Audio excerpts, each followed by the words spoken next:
تو اس نے جب دیکھا کہ ابھی میری بات کا اثر نہیں ہو رہا تو اپنی ماں کو جا کے کہتا، اس کی والدہ نے مجھے، میری سسٹر نے بتایا کہ آپ کیسی مسلمان ہیں، کہاں وہ اللہ کا نیک بندہ اپنے بیٹے کو ذبح کرنے پہ تیار ہو گیا تھا، اور آپ ایک جانور نہیں لا سکتے قربانی کے لیے. اور یہ بات ہے پرسوں کی غالباً، تو کل شام کو اس کی ماں کی کال آئی جی کہ ہم وہ لے آئے ہیں بکرا، اس کی ویڈیو بھی بھیجی، اور وہ بڑا خوش ہے عبد الرحمان اس کے ساتھ جو نا اس کو جو نا وہ مل گیا، اور اس نے ڈیل بھی کی، جا کے اپنے والد کے ساتھ گیا ہے. تو اس نے مجھے کہا ہے، مجھے کہتا ہے ماموں میں نے وہاں پہ ان کی ڈیل کرائی ہے، کیونکہ وہ 45,000 مانگ رہا تھا اور بابا اس کو 35 آفر کر رہے تھے، تو میں نے بیچ میں جا کے 38 پہ ڈن کروایا، ڈیل بھی کروا دی. ایک صاحب کہہ رہے تھے کہ یار آپ دیکھیں اس وقت بیٹے کو ذبح کیا جاتا تھا، اگر یہ روایت چل پڑتی کہ آپ ہر مسلمان جو ہے عید بقرہ پہ اپنے بیٹے کو ذبح کرے گا تو پھر کہندا پھر اور مذہب آنی سی. یہ ادھر سے کانسیپٹ یہ ہے کہ جو آپ کی عزیز ترین چیز ہے وہ بھی قربان کر. اصل فلسفہ قربانی کا تو یہ سمبلزم ہے نا اصل میں. بالکل. اچھا ایک وقت کو کہ کم رہتا ہے، میں چاہوں گا اس پہ بات کی جائے. دو چیزیں ہیں جی. ایک تو سورہ حج میں بڑا اچھا جملہ آیا ہے کہ جی آپ اللہ کے پاس گوشت خون اور یہ نہیں پہنچتا، آپ کا تقویٰ پہنچتا ہے. یعنی ایک تو یہ ہو گیا کہ آپ جو کچھ بھی قربان کر رہے ہیں سب سے پیاری چیز کرنی ہے، اور اس کے بعد یہ ہے کہ یہ جو ہم کہہ رہے ہیں جی کہ یہ گوشت جو ہے تقویٰ پہنچتا ہے، کہ جس محبت کے ساتھ جس کے ساتھ آپ نے یہ کیا ہے اور اس کو اوبے کیا ہے حضرت ابراہیم علیہ السلام کو، اور اللہ تعالیٰ کے حکم کی جو ہے وہ فرما برداری کی ہے، وہی تقویٰ ہے. یعنی یہ نہیں ہے کہ ہم اس وقت 1 کروڑ کا بیل کر رہے ہیں یا 10 کروڑ کا کر رہے ہیں یا کچھ اس کو کر رہے ہیں، اس میں دکھاوا بھی بہت جو حیثیت ہو، جو حیثیت ہے اس حساب نہ حیثیت ہو تو کوئی بات نہیں، ٹھیک ہے نہیں. صحیح. تو اچھا دوسرا جو ہے کہ مجھے آپ کا تقویٰ جو ہے، تقوی کے بارے میں تو بہت ہی مجھے سب سے بڑی اچھی حدیث وہی لگتی ہے جو میرے دل کو لگتی ہے، وہ اللہ معاف کرے مجھے، التقویٰ ہا ہونا. حضور پاک صلی اللہ علیہ وسلم نے اشارہ کیا دل کی طرف کہ تقویٰ جو ہے اس سینے کے اندر ہوتا ہے، التقویٰ ہا ہونا، کہ ہم جو ہے بظاہر ایک تقویٰ بظاہر ہوتا ہے، نماز روزہ حج زکات سب چیزیں تسبیحات میں سر پہ ٹوپی داڑھی واڑی لگتا ہے دیکھنے کے اظہر نیاز، دیکھنے میں اظہر نیاز بڑا متقی لگتا ہے، اندروں باؤں پورا ہو نا. لیکن بٹی صاحب تو یہ دنیا دار آدمی ہے نا، ہو سکتا ہے کہ وہ میرے خیال میں تقویٰ کا سر یہ بالکل ٹھیک بتا رہے ہیں. میرے خیال تقویٰ کا اصل جو کانسیپٹ ہے وہ یہ ہے کہ اللہ تعالیٰ سے محبت، اور اللہ تعالیٰ سے محبت کا تقاضا یہ ہے کہ ایسا کام نہ کریں جس سے وہ ناراض ہو جائے، یا ایسا کام کریں جس سے وہ خوش ہو جائے. سر جس سے محبت کرتے ہیں اس سے ڈرتے بھی، ناراض نہ ہو جائے. اور دوسرا یہ تھا کہ جو ایک کلچر ہے نا جی، میں اس پہ بڑا میں چاہتا تھا زیادہ بات اس پہ کی جائے. مثال کے طور پر عید قربان آتی ہے تو ہم بکرے ذبح کرتے ہیں، پورے دنیا میں بکرے ذبح کیے جاتے ہیں. ایسا ہی ہے. اچھا اب وہ بکرے ذبح کرنے سے کھال سامنے آتی ہے، گوشت تو ہم کھا لیتے ہیں لیکن اس کی کھال جو ہے یہ اتنی بڑی اکنامک ہے، معیشت ہے، اس کے اوپر مسلمان توجہ نہیں دے رہے میرے خیال میں. اچھا ان کو ضرورت نہیں ہے، دیکھیں ان کو ضرورت نہیں ہے، پاکستان کو تو ضرورت ہے، بنگلہ دیش کو ضرورت ہے، انڈیا کو ضرورت ہے کہ ہم ان کھالوں کو. اچھا ایک زمانہ تھا جی، میں اپنے گاؤں کی اگر مثال دوں 70s 80s کی بات ہے کہ میرے گاؤں میں جب ساری کھالیں آ جاتی تھیں تو میرے والد چونکہ نمبردار تھے تو وہاں وہ جمع ہو جاتی تھی، سارے جن کی وہ اللہ کی جمع ہوتی، میرے والد بیٹھتے اس کو، اور جو مختلف قصائی ہوتے ہیں نا جی وہ بولی دینے کے لیے آتے ہیں. اچھا وہ دیتے کہ میں ان ساری کھالوں کے اتنے پیسے دیتا ہوں اتنے، اور سارے مل کے ایک جو بڑی بولی آتی اس کے اوپر اس کو دے دیے جاتے. پھر جو پیسے آتے تو وہ جو علماء کرام یا کوئی دوسرے بیٹھے ہوتے اس کو کہتے کہ یہ کس کو دینے ہیں بھائی، مدرسے کو دینے ہیں، فلانے کو دینے ہیں، غریب کو دے، وہ پیسے ہم اس طرح سے تقسیم ہو جاتے ہیں. اچھا اس وقت اب جو ہے میں فون کرتا ہوں کہ یار کھال پڑی ہوئی کسی کو چاہیے تو لے جاؤ، اہل خدمت والوں لے جاؤ، ہے نا. نہیں آئیں گے جی، معاف کیجئے گا، اہل خدمت نہیں آئیں گے، اہل خدمت والے کہ جی ہمیں. اچھا وجہ نہیں ہے، میں نے اس مرتبہ بھی ان کو پہلے فون کیا، نہیں ایسا نہیں ہوتا، یہ اور بھی ہوگا. سر G8 میں آسان ہے لے جانا، آپ جہاں بلائیں گے کھال کے تو سر میں وہاں تو میں خیال پہلے یہ G8 کی بات کر رہا ہوں. اچھا یہ میں پچھلے سال کی بات کر رہا ہوں. ابھی یہ میری دوسری قربانی ہے اپنے نئے گھر میں. میں جب G8 میں تھا اس وقت کے بعد میاں رمضان صاحب کو فون کیا میں نے پوچھئے گا ان سے، نہیں ہے اب آنے بات ہے. میں تو دیکھیں نا ایسے کوئی غیبت نہیں ہے، لیکن یہ ہے کہ جس سے ہم محبت رکھتے ہیں اسی پہ تنقید بھی کرتے ہیں نا آپ. اچھا یہ اس ملک میں سر جو لیدر کی انڈسٹری تھی اس کو تباہ کر دیا. یہ نہیں میں کہہ رہا کہ جو ہم نے یہ بات بڑی اہم ہے کہ کھالوں کی قیمت اتنی کم ہو گئی ہے کہ لوگ اب اس طریقے اس کو نہیں، مطلب یہ کہ کم کیوں ہوئی ہے، ڈیمانڈ نہیں ہے، ڈیمانڈ نہیں ہے. اب انڈسٹری تباہ ہو گئی اس کی، وہ سارے کے سارے. اچھا انڈسٹری تباہ ہونے پر مختلف ریزن ہے. جواز ہے میں نے بڑے اچھے جو لوگ قریب تھے حکومت کے ان سے یہ بات کی، ان سے منگوایا ڈیٹا یا کیا مسائل ہیں، کیوں نہیں ہو رہا. آج میں پھر درخواست کر رہا ہوں حکومت کے لوگوں سے بھی، عام لوگوں سے بھی. میری تو رائے ہے یار جماعت اسلامی بہت بدنام ہے نا کھالیں جمع کرنے میں. جماعت اسلامی کو اپنی فیکٹری لگانی چاہیے بڑی، کراچی میں لاہور میں کہیں بھی لگائیں. ایک تو اس کو کھالیں دوسروں سے بھی لیں، پیسے دے کے لیں. ایک تو اپنے پاس آ گئی نا جی، دوسرے لوگوں سے لیں اور لے کے اس میں اس کو نمک لگائیں، صاف کریں، وہ کریں. دو شکلیں ہو سکتی ہیں. نمبر 1 تو اس لیدر کو ready to produce the product بنائیں، دوسروں کو پھر بیچ دیں، ایکسپورٹ کر دیں. دوسرے کہ نئی اپنی فیکٹری لگا لیں، جوتے بنائیں، جیکٹ بنائیں، کچھ بھی بنائیں، اس کو کریں. مطلب یہ اور یہ فیکٹری لگانا میرا نہیں یار. اگر جماعت ابھی آج چاہے بات کرنا یا خدمت والے بات کرنا، مختلف ٹیکنیکل سپورٹس ان کو مل سکتی ہیں، لیکن ہوتا کیا کہ ہم اس وقت جس طرح سے چینل کا میں نے ان کو 2005 میں کہا تھا، 2005 میں کیا جب میں نے جوائن کیا تھا دعویٰ اکیڈمی کو، اس وقت کی بات ہے 83-84 کی بات ہے کہ یار اپنا چینل ہونا چاہیے. خیر ریڈیو لگا لیا، ڈاکٹر صاحب نے بڑی ہمت کی. جماعت سے کہا یار اپنا ٹی وی چینل ہونا چاہیے، نہیں جی. تبلیغی جماعت سے میں نے کہا اپنا چینل ہونا، کہا کہ نام بھی نہیں اٹھا کے آپ کو باہر پھینک دیں گے. یہ ایک تبلیغی جماعت والے نے مجھے کہا نام بھی نہ لینا. چلے سر ابھی وقت ختم ہو پروگرام کا اور یہ موضوع جو ہے یہ اس پہ پھپھولے جل اٹھے اس پہ والی بات ہے. اگلے پروگرام میں نا اس پہ باقی تو ہماری خواہش ہے یار کہ پنجابی میں جس کو اسڑ کہتے ہیں اگلے پروگرام میں نکال دیجیے گا. سر کافی لوگوں نے میں فیس بک پہ جوائن کیا، بہت بہت شکریہ. ساجد ذیشان، حسیب خان اور اسی طرح سے کچھ مشورے بھی دیے لوگوں نے، کچھ سوالات بھی ہیں. خواجہ سلطان قمر ہیں، ہما بشارت ہیں، اور ان کا جی کہ ایک تو ڈاکٹر صاحب کی موجودگی کا فائدہ اٹھاتے سر تھوڑا سا ٹائم بچا ہے. ہم بسیار خوری کر لیتے ہیں عید پہ، یہ بھی ایک ہے. اس سے بڑے ہمارے اسپتالوں میں پھر رش لگ جاتا ہے ایمرجنسیز میں. اس حوالے سے کوئی گائیڈ لائن دے دیں. اور دوسرا ایک ہمارے ایک سامع نے کہا جی کہ علائشوں کے حوالے سے ذرا لوگوں کو گائیڈ کر دیں کہ اس طرح گندگی پھیل جاتی ہے. سر پلیز آپ اس میں سر جو کھانا پینا ہے اس میں بڑا تھوڑا سا احتیاط کرنے کی ضرورت ہے. اوور ایٹنگ تو کبھی بھی نہیں کرنی چاہیے. صرف یہ کہ آدمی کہے کہ عید پہ نہیں کرنی چاہیے، عید ہو یا نہ ہو. دوسرا یہ کہ اس کا جو سٹور کا جو سسٹم ہوتا ہے نا کہ گوشت اٹھاتے ہیں، اٹھا کے اس کو سٹور کر دیتے ہیں، اس میں بے شمار قسم کے بیکٹیریا اور ایون وائرسز بھی اس میں آ جاتے ہیں. تو کھانا اتنا کھائیں جتنا آپ ایک وقت میں کھا سکتے ہیں. تھوڑا بھوک رکھ کے کھائیں، گوشت کو آپ اچھے طریقے سے سٹور کر دیں اور اس کا پھر وقت پہ استعمال کریں.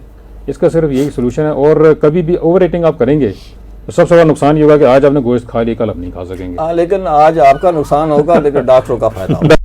تو اس لیے جو ہم تو یہی چاہتے ہیں کہ چلو آدمی آئے، میں یہ تو نہیں کہتا لوگ بیمار ہوں میرے پاس ہیں، لیکن ہوتا یہی ہے پریکٹیکلی لوگ بیمار ہوتے ہیں پھر وہ جاتے ہیں. ایک آخری بات میں بھی کرنا چاہوں گا ڈاکٹر صاحب کے بعد. جی پلیز. تو اس میں یہ ہوتا ہے کہ مختلف قسم کا، اس میں بہت ڈیٹیل ایک پروگرام بتا جا سکتا ہے کہ کیا کیا اس میں احتیاطیں کرنی چاہیے. سب سے پہلی بات ہے کہ سٹور کرنے میں اس کو احتیاط کریں، اس کو صاف کریں. اس میں خون بالکل نہیں ہونا چاہیے. سب سے بڑا جو میڈیم ہے جس میں انفیکشن ہوتی ہے وہ خون ہوتا ہے. جب ہمیں سٹور کرنا ہے تو خون اس کا پورا نکالیں، نکال کو اس کو سٹور کریں. جہاں پہ سٹور کریں وہ دیکھیں کہ وہاں پہ جو ٹیمپریچر ہے وہ بجلی جانے، کیونکہ بجلی بہت جاتی ہے تو جانے کے بعد ہی مینٹین رہے. اور زیادہ سے زیادہ اس کا جو ٹائم ہے سٹور کرنے کا مہینہ یا 1.5 مہینے سے اوپر نہیں ہونا چاہیے. یہ ہے دوسری بات. دوسری 2 مہینے تو بہت ہوتا ہے، یہ بہت ٹائم ہے. اچھا. تو دوسری چیز یہ ہوتی ہے کہ اس کو جب آپ استعمال کرتے ہیں تو ہاتھ وغیرہ دھو کے اس کو اچھے طریقے سے صاف کر کے وہ.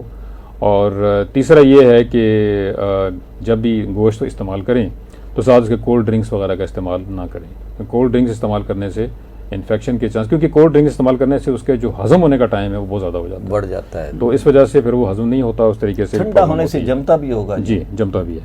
تو یہ ساری چیزیں اس میں ہوتی ہیں. ہم جو باہر سے کھانا کھاتے ہیں، ہوٹلوں میں جا کے کھانا کھاتے ہیں، اس کے بالکل الگ کچھ قوانین ہیں. لیکن گھر کے اندر ہمیں سب سے زیادہ جو ہے اس کی سٹور کرنے کا اور اس کو پکانے کا جو طریقہ ہے وہ امپورٹنٹ ہے. میں سمجھتا ہوں. سر اب جو میں گوشت تقسیم کرنے کے بعد صاحب کی اجازت سے آخری 2 جملے صرف بولوں گا کہ جو گوشت تقسیم کیا جاتا ہے ان لوگوں کو نہ دیا جائے جو خود قربانی کر رہے ہیں. ان لوگوں جنہوں نے قربانی نہیں کی ہے ان لوگوں تک ہماری رسائی زیادہ ہونی چاہیے. صبح میں نے جیو ٹی وی سے ایک جملہ سنا, انہوں نے وہ خاتون تھی جو صبح کا پروگرام کرتی ہے, اس نے کہا یہ بھابھی کلچر کو ختم ہونا چاہیے.